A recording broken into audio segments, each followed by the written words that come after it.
Welcome to Make Pods Great Again. I'm your host, John, back with my bestie, Nikki. Nikki, how are you? I am so good. I'm so happy to see you. Yeah, you too. I feel like You we too. haven't done this in a minute. It's been a week. It's been like 1 week. That's it. So long without seeing you. Oh my It's because Jillian God. hasn't said anything stupid, so We haven't had anything else to talk about. we haven't had to do anything. I know. I shouldn't say Oh, stupid. That's rude. I feel bad. Everybody's got little kids. You're not allowed to say stupid, but are you not allowed to say stupid anymore? That's a uh, thing? you've never like how you always when you have little kids, you'll learn this. You guys start having babies. That's one of the first things you got to tell your kids is you can't say stupid. It's like a curse word for little kids. Oh God, I'm gonna be the worst mom. I'm gonna be like, stop being fucking stupid, kid. You're talking to the guy that taught his daughter how to open a wine bottle when she was 8. So That's my kind of parenting. hey, I look, love it. I have 2 kids. Here's the trick. Here's your parenting advice when your kids Okay. are old enough, Nikki. So when you have two, what you do is you teach one of them how to open it. And if you're really talented like I am, you teach them how to actually mix drinks, but that's an entirely different story.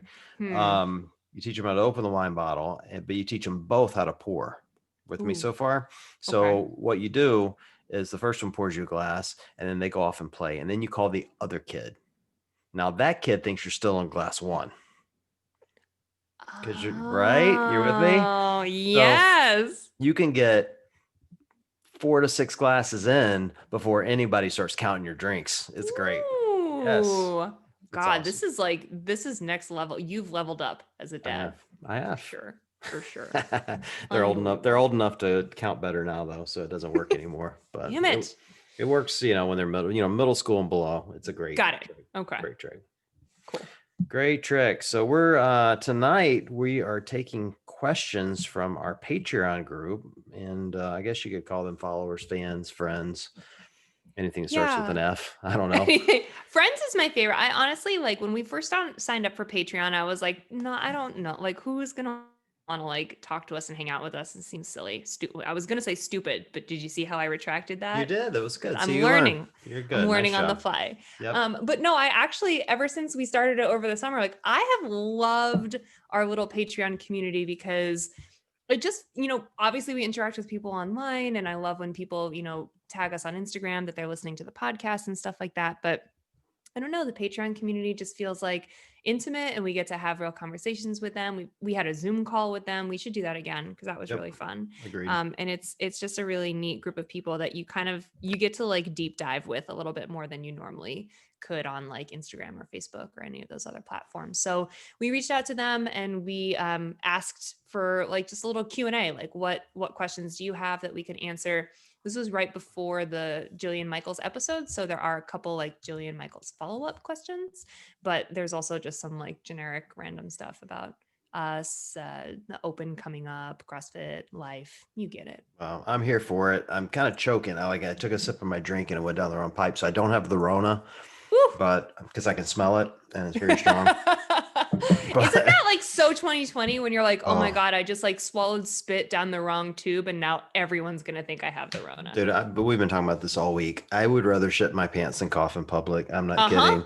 And Uh huh. I have all these little quirks now that I never had before because I'm anxiety ridden. Like I get up in the morning and I open my coffee bag and I smell it to make sure I still have a sense of smell. Uh huh. Oh, it's miserable. This is a Yeah. miserable year in every I've way. seen some like the scariest memes I've seen are like the ones that have been like, when I knew that I had the Rona was when I couldn't taste my morning coffee. And I'm I like, look, I work in an essential business. I have 100 employees and I've got 20% of them out sick. are you And serious? at any given time, 20% of my workforce out. And I probably shouldn't say they're all sick. I probably have 10% of those are out on quarantine. Then you have the other 10% that are just off. But anyway, but almost everyone has said to me, their very first clue was they lost their sense of smell. So now every Whoa. day I get up, I'm smelling my coffee to make sure I can smell it. And at the end of the day, I'm, smelling bourbon or wine or whatever. I know I That's can smell it. That's how I Oh know my I have God, Rona. Oh I my can God. smell my bourbon. It's so good. So yeah. Anyway, so I'm not dying. I'm just coughing because I drank too fast. So Excellent. Excellent. all right, let's jump into the questions. What we got Okay. first? So the first one is from Andrea Miologos. I love that last name. I hope I'm saying it right because I feel very fancy when I say it. But She's fancy. she is okay. Good. She I is can fancy. relate. Yes.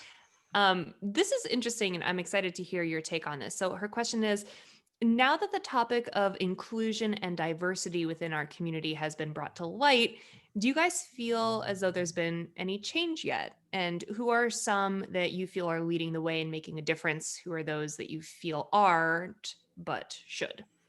Aren't but should. Ooh, a three-part question. Yes. Um, So first, do you feel like you've seen any of those changes come yeah, about yet? I've seen some. I mean, that they just put out the message. They're putting together a panel. I guess I'm gonna call it a panel, but they're putting together a group to start working on diverse.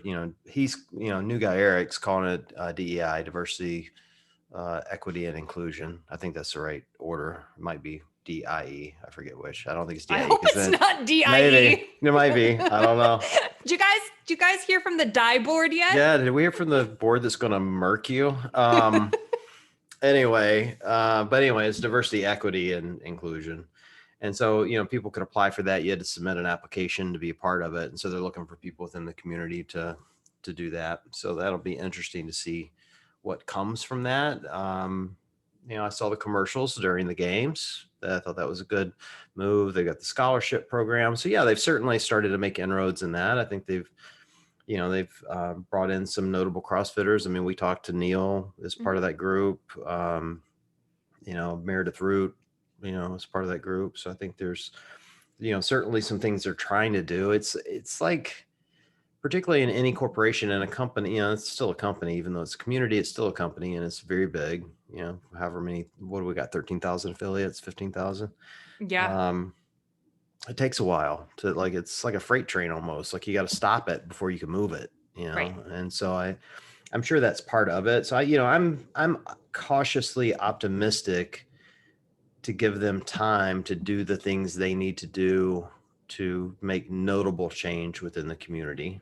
Mhm. Um, I don't know.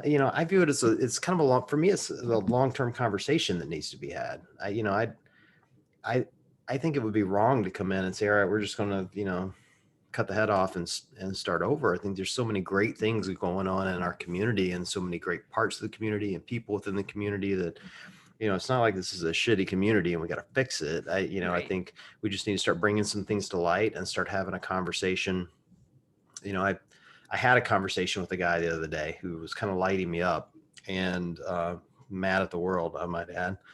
And it was going on and on and on about all the things that are wrong within CrossFit and all the things they need to fix. I'm like, you don't fix the world by coming in and tell everybody how bad they are. Right. You got to start, finding the things that we do well together and the things that we have mutually in common and help people understand that they like you as a person and they think they understand who you are. And then you start building on that. And then people are more willing to, look at your side, as opposed to just, if you just start coming in and shouting, well, this group of people are racist, you can have a hard time getting them to listen to you.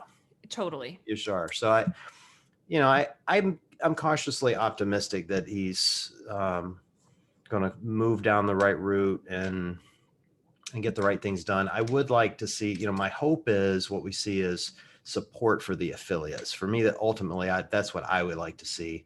Um, I think the games will sort themselves out. I think the Open will sort itself out. Like the sport of CrossFit will sort itself out. Best athlete wins.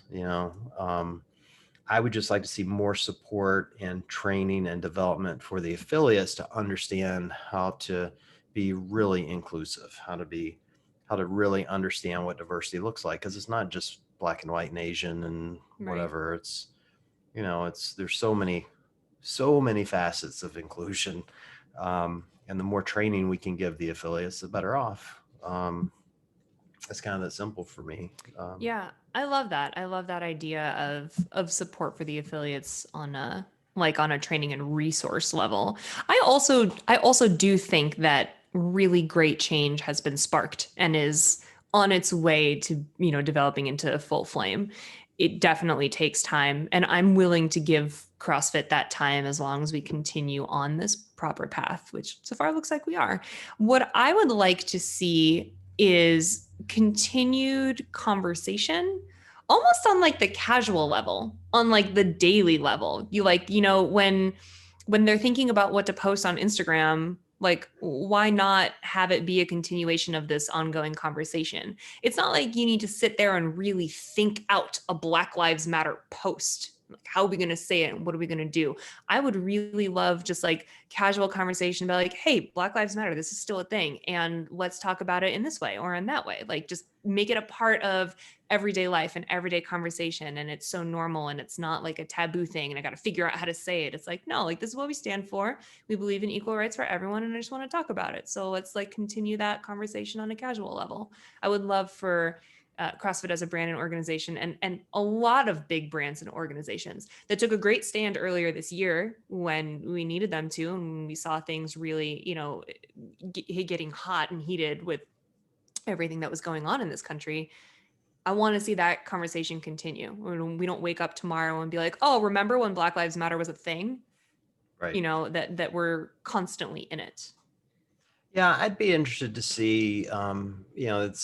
It's interesting you bring up Black Lives Matter. Eric has actually said that a couple of times. He's actually used the term, which is Mhm. the first time you've heard anyone in leadership within CrossFit use it.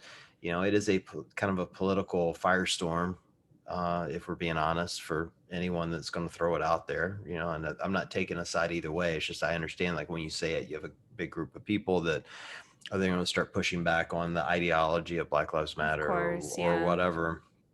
I'd really like to see, as opposed to CrossFit, jumping into that fray, which I'm not opposed to them doing it. And I certainly want to see CrossFit support all members in their community. And I want to see them support Black Lives Matter. But setting aside that, they're doing really great work in the inner city. There are a lot of, like I think of Steve's Club as a good example of Mm-hmm. a charitable organization that's, supporting at-risk youth. Easy Muhammad has recently put together one that I think it's called the Onyx Group, maybe. Sorry, Easy, I'm getting that wrong. But again, kind of doing the same thing, and so I'd really like to see them spotlight that as opposed Sure. to jumping into something that I think has political connotations, good or bad. Let's spotlight the things that are going well within the community. Again, kind of get to that spirit of, hey, let's really find the things that are great and get people to understand what that is, and I think they're going to be more willing to support it than the stuff that they're seeing on CNN or Fox News or Yeah. whatever. Yeah. I agree. I agree. And when I say like keep it a part of casual conversation, it doesn't necessarily need to be like one phrase or one thing, or I don't need anyone to plant a flag in the sand. Yeah, I just want it to not feel like contrived, and that's from every big brand. Like yep, I don't want it to be like, okay, and on Friday we're going to plan a post to talk about this one thing so that everyone yep, knows that we're like really into equality and diversity. Like, yeah, just make it a part of everything. Like, today we share an athlete, tomorrow we share an affiliate story, and the next day it's like, one of these awesome programs and how it's helping our youth. Like, just keep it a part of everyday life so that we're not looking back at a portion in time where it was like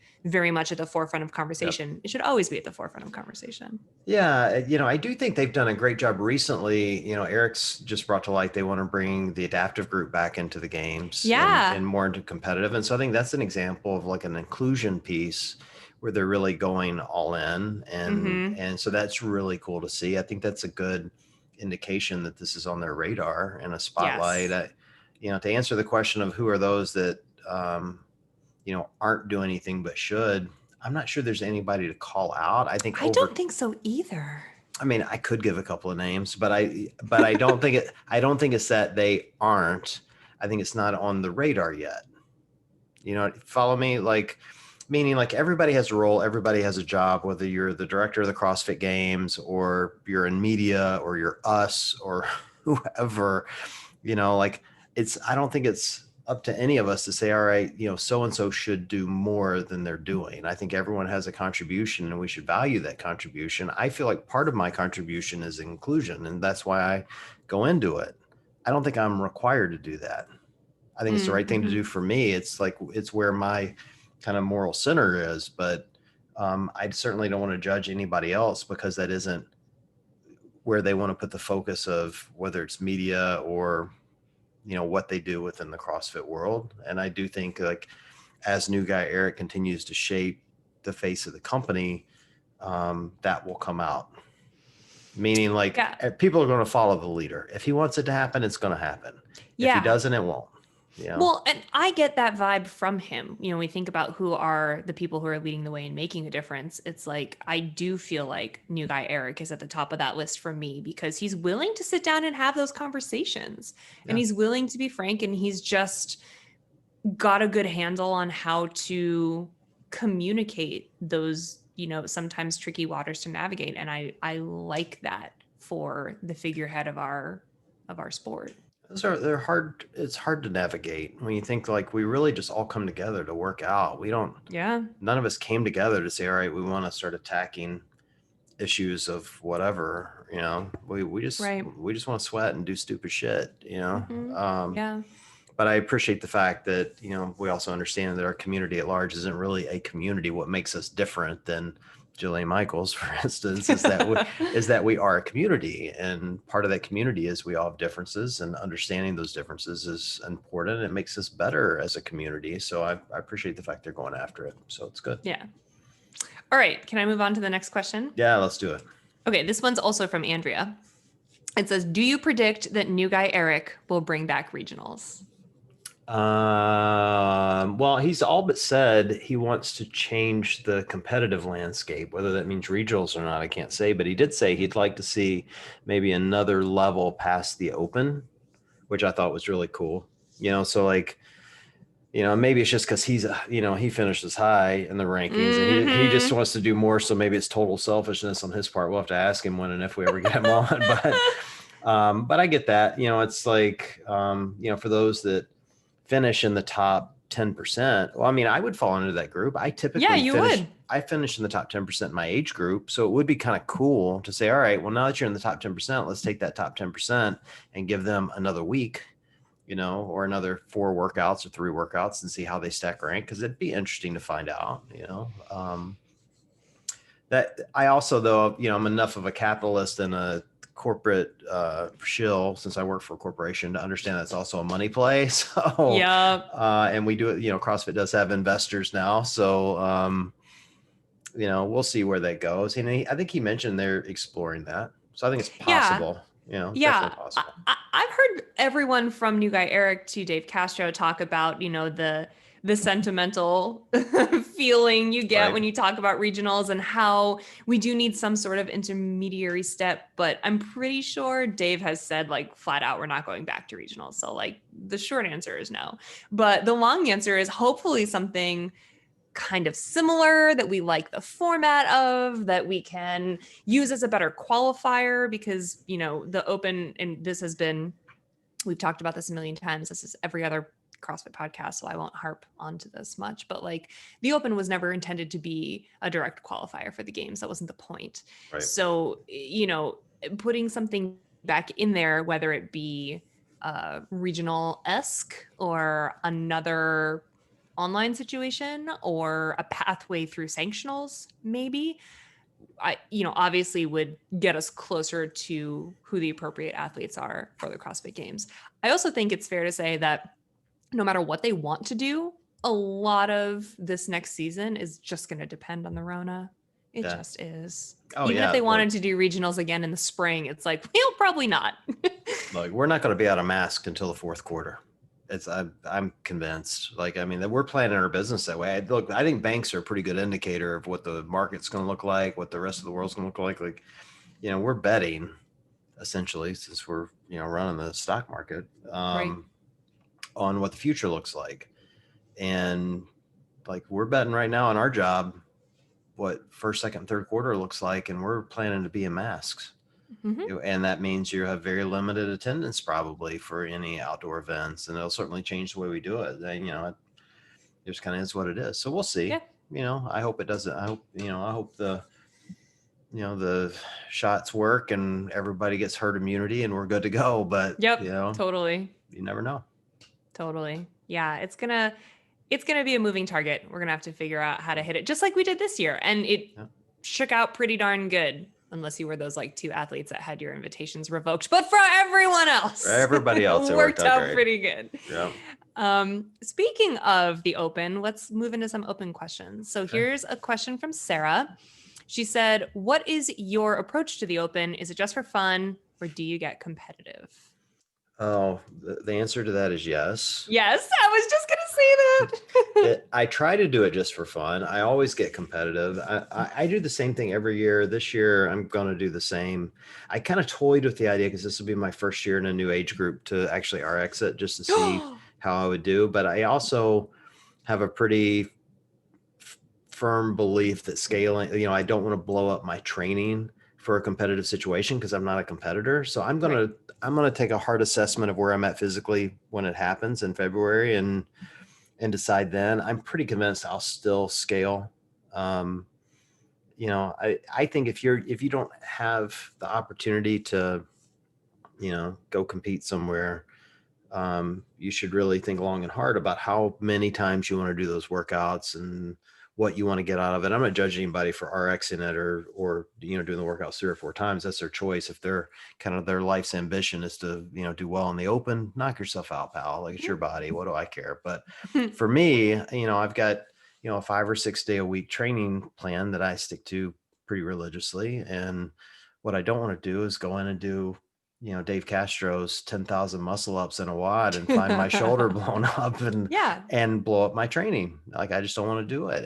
Yeah. And I know how I'm wired. I'm like the rest of you assholes. I'm so competitive. I have to do every wad 3 times to get the best score. And I Yeah. don't, so I do But both.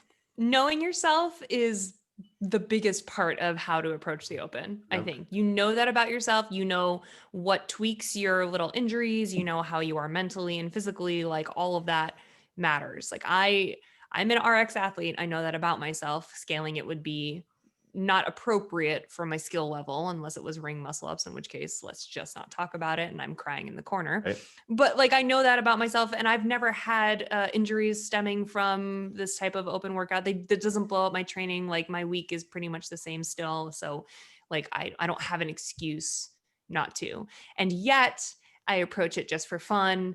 And yet every Thursday or Friday, whenever we're doing it, it's announced and we're doing it, I have the nervous poops Right. all day until I get to the gym.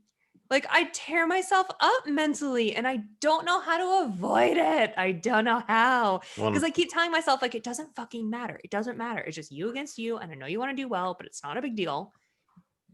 And tell that to my guts. yeah, tell that to the pumpkin spice latte poops that you're taking. Like, why? Why is that how I don't can I know. calm my nerves and my bowels? Look, I struggle with the open for a lot of people, myself included, because I think we take it really seriously, and that's not a horrible thing. It's just like we blow up our training. I think you do see. There's no math behind this, so maybe I'm just talking on my ass, but I do think you see more people getting injured or hurt or just doing dumb shit that they shouldn't do because they're doing workouts multiple times. So there's a lot of repetitive injuries. Maybe is a better way to look at it. Um, for me, the bigger impact for people is kind of the emotional impact I see of people feeling like they failed or their training hasn't been good because Hmm. they didn't beat their buddy or they didn't score as high as they wanted to, and Yeah. that's the only part of it that bothers me a little bit. But um, I hope we all, those of us that aren't competitive, we do it for fun and enjoy Yeah. it. And the thing I do really like about the open, that I'm not getting right now because I'm training at home is the community aspect. You do Friday night lights, everybody comes Yep. in, you're cheering for everybody. You see people get PRs more Yeah. than you So ever see fun. before, which is So really fun. cool. I'd love to see them bring back the open announcements. Me too. Cough, cough. Give me a Yeah, ring. yeah, Cough, give cough. me a job. I think that's really fun. Like for people, they love it. There's the excitement of finding out the workout together, and then there's all Yeah. the chatter about, oh my God, this is gonna be so terrible. you know. How you Um, gonna do it? How you gonna break it up? Like all this stuff. yeah, so I mean, there's so much that goes into it that I think it builds the community. I really hope new guy Eric invests a lot of time and energy into the open. How we all approach it is up to us, but I want the open to really continue to grow and become a bigger event because I think it is another thing that sets us apart different than other communities. So question. Do you think that your open performance will be different this year, given that you've been training with your Airwave performance mouthpiece? Well, you mean will I wear it during the open or not? I'm not sure I'm willing to bust that thing out in the middle of the gym. Why? It Yeah, actually, you can't really see that it's even in. You can't tell that you're wearing it. maybe. I mean, I'm feeling pretty good about my cardio right now because of it. My recovery's pretty good. I feel like I'm getting it together quicker. So, like I'm better, a little better on the assault bike, which there's a low bar there, so bear with me. But so yeah, maybe I'm feeling pretty good about it. Like I, r- I'm I really appreciate you going with my segue there. yeah, that was good. It is our moment in the show that we get to talk about Airwave because they are sponsoring the show. And John and I have been training with these mouthpieces. It's been a really interesting journey. If you've heard any of the previous episodes, I was really skeptical when we got them because I was like, is it going to be like the like chunky yellow boiled mouthpiece I wore when I like played lacrosse when I was 12? It is not.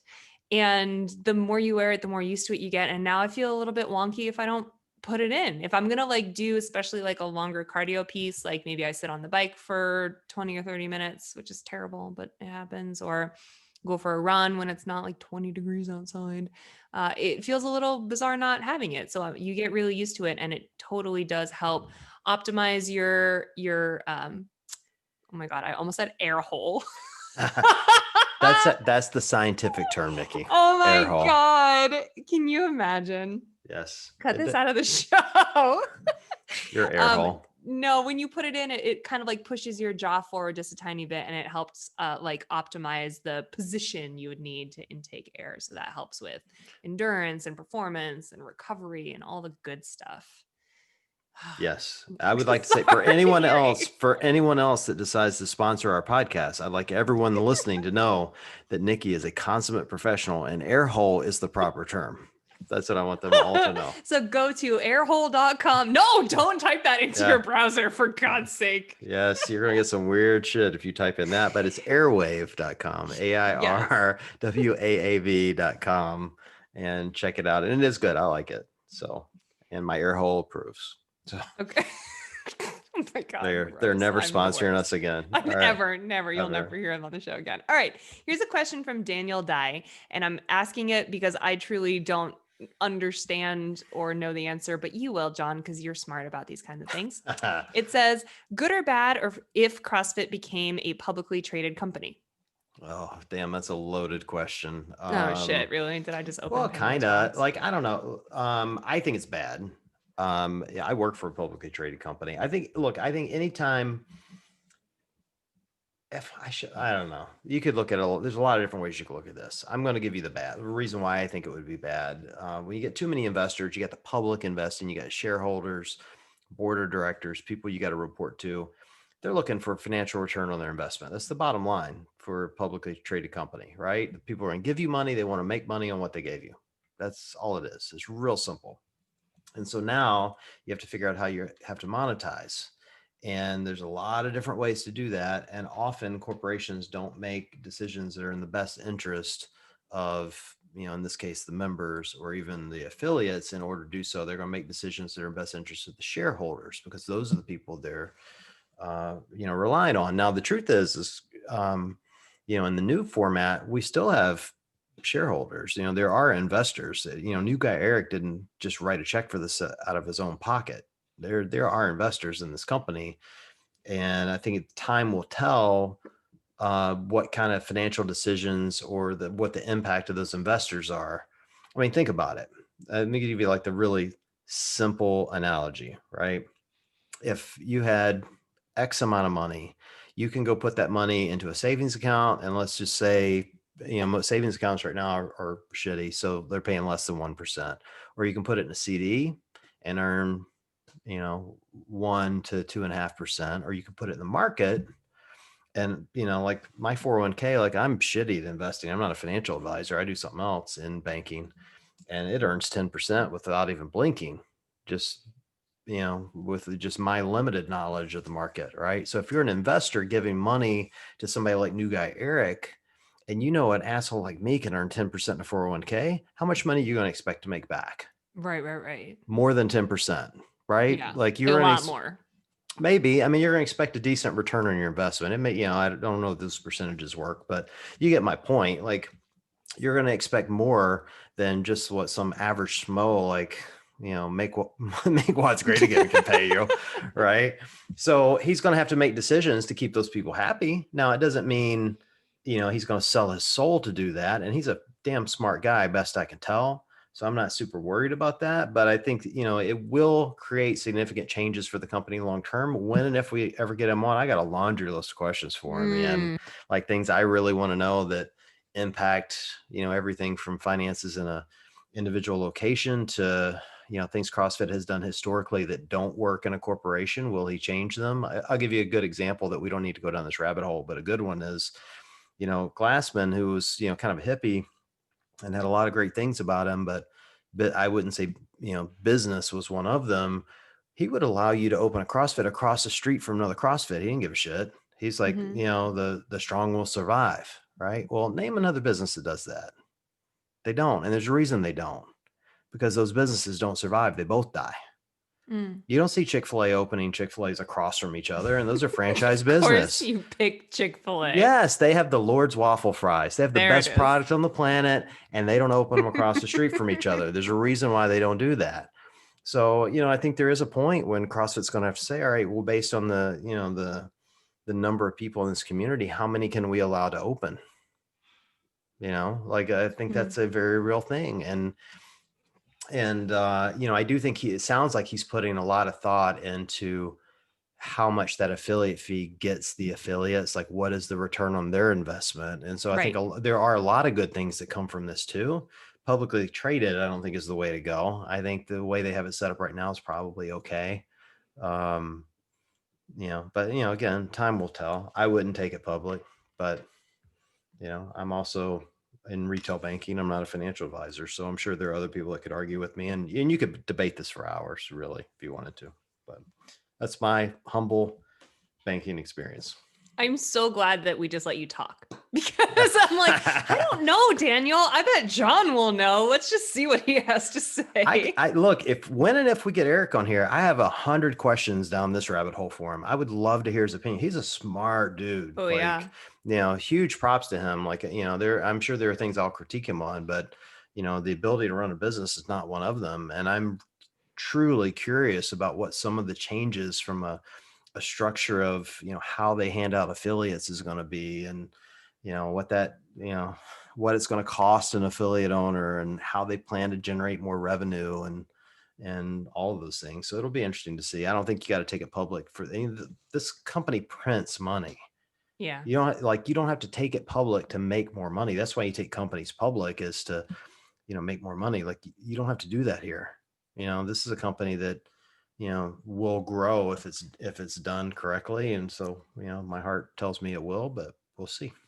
I just want to know like what his favorite donut flavor is. Yeah. I'm out I'll here let you asking ask the that. real questions, The tough okay? question. We'll ask that question. Okay. Hey, look, I want to know a lot of that stuff too. I think it's stuff's important to know. I want to know Yeah. how people are wired, but anyway. All right. What's the Um next question? okay, well we have a couple other really good ones, so we should do this again, but I'll ask one to kind of like finish up here. Okay. And it's a follow-up to the Jillian Michaels video. This is a question from Martin, and I'm should I even try to butcher this last name? I'm It, sorry, Martin. It's Campuhiesen. Jesus Christ. Definitely it. This is the same woman that said air hole. So Oh you my guys have God. to forgive her for not being able. Martin, I'm sorry. We should ask everyone to record videos on how to say their names. Anyway, Martin's question is on the Jillian video, basically, why the F do we care what one lady says about CrossFit? It's all assumptions and anecdotal. And I think that's a legit question because plenty of people were kind of like, why do we give a shit? Why are we even talking about her still? We're giving her more attention by talking about her. Like I heard a lot of those points being made. So what do you think? Are we though? Is it anecdotal and assumptions? I mean, those are the things you have to ask. Like I thought it was intentional. It was for Mhm. me, it wasn't anecdotal. It wasn't she's out here making assumptions. This was a coordinated attack. Coordinated attack. It was. Look, I make the joke all the time, that, or I've said it often that I view people that pick on CrossFit, like people that pick on my baby sister. Like I'm allowed Oh. to make fun of my baby sister. You're not allowed to make fun of my baby sister. Right. And in My this case, brother would agree totally. yeah, right. I hope my baby sister listens to this, but anyway, it felt like a coordinated attack to me. Like here was my viewpoint on it. She's got, we'll call it, a million, well over 1 million followers, or, at least on Instagram. And she's got way more than that when you start factoring in all the other sources of media she's in, not to mention Mhm. the bazillion DVDs and everything else that she sold. Right. So she is truly influencing people. And I want you to think about the time that we're in right now. We're in a pandemic, people are working out at home. They can't get into the gyms. They can't get into CrossFit. They can't get into the gym to try it. What time of the year are we in right now, Nikki? Fat season. Fat season. What happens in January, Nikki? Resolution season. Yeah. So what are people thinking about doing right now? Joining gyms, Yeah. right? This Or is at why least it's, they will in 2 weeks. yeah, they're thinking, all right, I'm going to eat my ass off for like Yep. between now and Christmas, Yep. and then I'm going to join the gym and get back in shape. And so Yep. they're already making their buying decisions. This was coordinated. This is her going, okay, there's a type of person out there that wants to get in shape fast. They want to do something that looks like it will provide results. CrossFit looks like it should provide results. When you look at the people that do it, you look at the games athletes, you see the videos and photos that are out there. People look like rock stars that do it, right? So it's very attractive. And there's certainly a huge group of people, I view them like all of us, former high school athletes or A-type personalities, like, okay, that looks fun. I'm going to go do that. Right. Yeah. She's out here going, all right, if I can paint this, and I'm putting words in her mouth. So, if her lawyers hear this and decide to sue me, they can go screw themselves. But I'm speculating. If I were her, I would be viewing it and going, all right, if I wanted to get those followers, how would I do it to get them to start using my app, because they have to work out at home anyway? Uh-huh. How would I do it? I'm going to paint it as dangerous. I'm going to paint it as the coaches are poorly trained, which, by the way, is not true. Right. I'm going to paint it as these guys have no structure and there's no real plan behind what they do, which is also not true. Right. Right. And those are the things she did. And then you're going to turn around and go, oh, by the way, I have this app and it's really awesome. And if you work on it for 7 minutes a day, you're going to have awesome abs and look like me. And by the way, she looks fucking fantastic. Amazing. She's Yeah. goals. Yeah. 100%. She's beautiful. Like, she looks great physically, like great. So it's a real short trip for people to go, well, I'd like to look like Jillian Michaels. Mm-hmm. And she says CrossFit's dangerous. So why should I do it? And if you go in and look at the comments on that video, it confirms what I'm telling you. Person after person after person in there going, oh my God, I've wondered about this forever. Thank Uh-huh. you. You're the Uh-huh. professional, And that's my Yup. problem with it, because she is the professional. She should Yes. know, but she doesn't know. Actually, I think she does know. Well, of course she She's does. just saying she doesn't know. So all those people will go, great, I'll sign up for your app for Uh-huh. whatever it is. Yeah, I think that is my main argument when people are like, why we're just giving her more media and more attention? Like, why do we care what she says? And my answer is because of the damage she's doing to the potential people that could benefit so much from having CrossFit in their lives, because of the clout and the recognition and the experience that she truly brings to the fitness industry. Yep. Oh my God, I just saw Bean run over to you in the background Did and it he? totally just, I was like, Oh, ah, I look didn't at see how well. cute he Yeah, here he is. hi. But yeah, she brings a lot. She brings a lot of value and she's done a lot of great things. This is not one of them. This is Well, a thing she's done that sucked, but like you can't take her past away from her. You can't take her experience or her clout away from her. And when someone like that says something like this, to quote your episode title, she's full of shit. And that does damage to the overall community of people who could benefit. That's my take on why I it's think we she's care. missing. I think she's missing an opportunity. That's where I think she's really dumb. She thinks CrossFitters only going to CrossFit. We do a lot of shit. We do everything. If she were providing other things that she actually is very talented at, she actually could be providing supplemental programming that CrossFitters would use at home.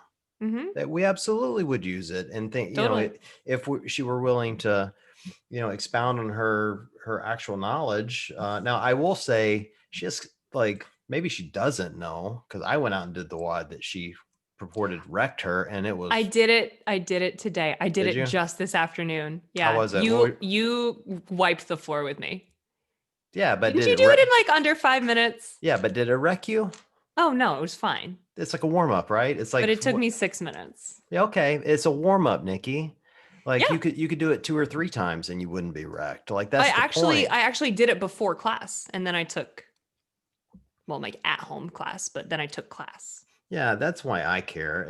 For me, it was a coordinated attack to make people think that what we do is dangerous. It was not like she's trying to pull people away from CrossFit. She's trying to keep people from trying it, and in the middle of a pandemic. And I think whatever fitness you decide to do, whether it's Jillian Michaels, Tony Horton, who I love, CrossFit, Orange Theory, Spin Cycle, I don't give a shit. Go do something. Get off the couch. Yeah. Go do it. Enjoy it.